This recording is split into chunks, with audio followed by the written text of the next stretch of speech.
Когда человека не было, в республике Коми находилось Сысольское море, в котором властвовали ихтиозавры. Чаум на РТ, с вами я, Генрих Немчинов, этноблогер, и сегодня в рамках проекта Руслана Магомедова «Территория Коми» я хочу поговорить о том времени, когда человека еще не было на Земле.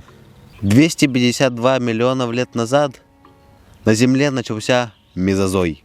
Геологическая эра, которая продолжалась до 66 миллионов лет назад. На территории Республики Коми сделан ряд палеонтологических находок, относящихся к тем далеким временам.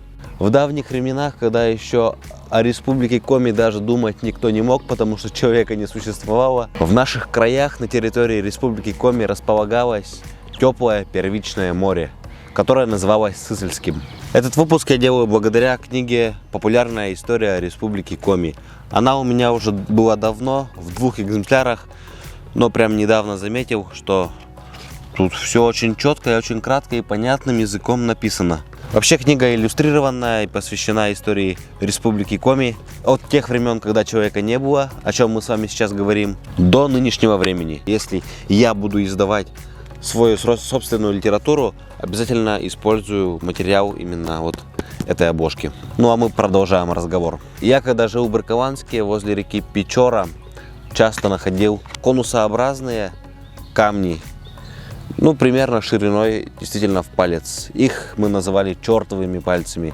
На коми-языке их называют гульчунь. А это белемниты. Белемниты – вымершие головоногие моллюски, похожие на современных каракатиц или осьминогов, которые обитали в морях 516-66 миллионов лет назад. Белемниты также находят на территории Каргарта возле села Иб, Сыктывдинский район, также Селевотча, Сысольский район. Поэтому Республику Коми можно назвать запросто парком юрского периода. Вначале я вам сказал, что на территории Республики Коми еще обитали ихтиозавры.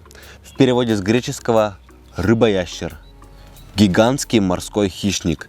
Резко отличался по своей организации от всех современных животных, хотя формой тела больше всего напоминал дельфина. Он не откидывал яйца, как другие ящеры, у него появлялись на свет живые детеныши.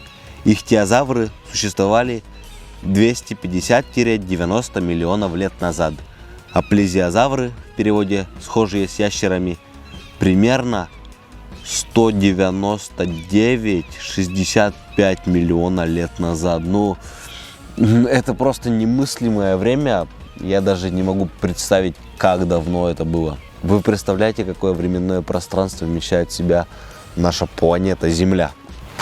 Я несколько раз был на Урале, на реке Почерье, на Маньпупунёре, где тоже Уральский хребет проходит, и всегда восхищался этим огромным масштабом.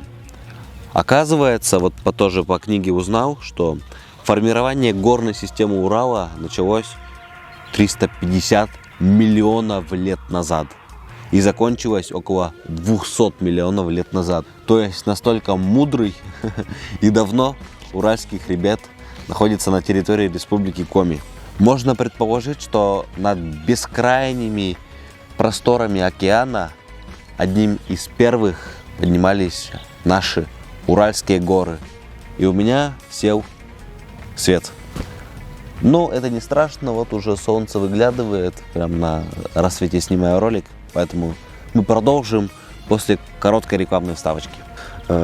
Мне доверился Яндекс.Маркет, чтобы я прорекламировал их сайт Яндекс.Маркет, магазин, где зарегистрировано более 20 тысяч разных магазинов, где можно заказать от ювелирных изделий до гаджетов, до аксессуаров, до телефонов.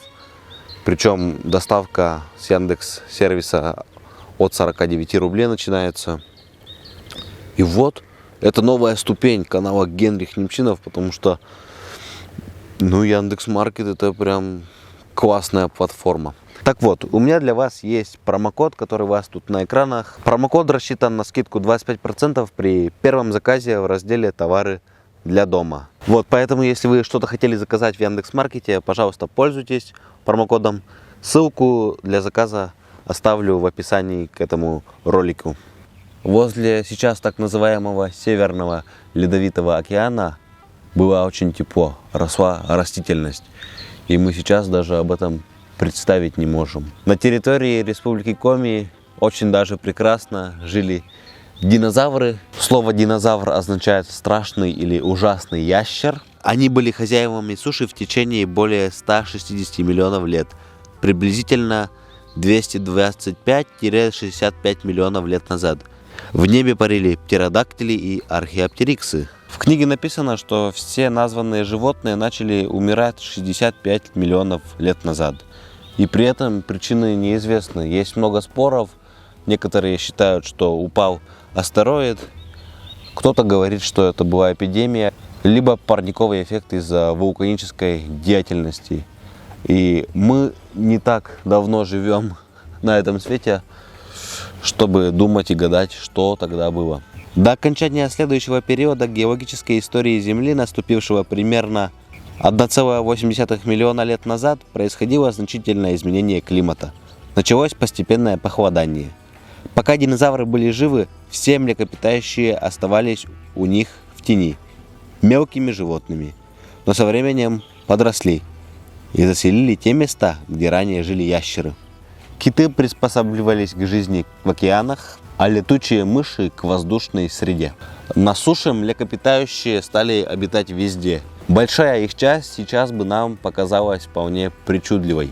Период, когда человека не было, сильно изменился на территории Республики Коми. Началось царство тайги, стали расти леса, а океан начал превращаться в ледовитый, с обилием льда.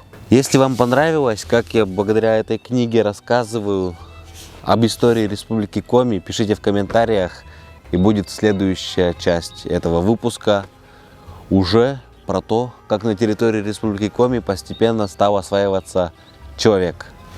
Пока. Вот и рассвет наступил.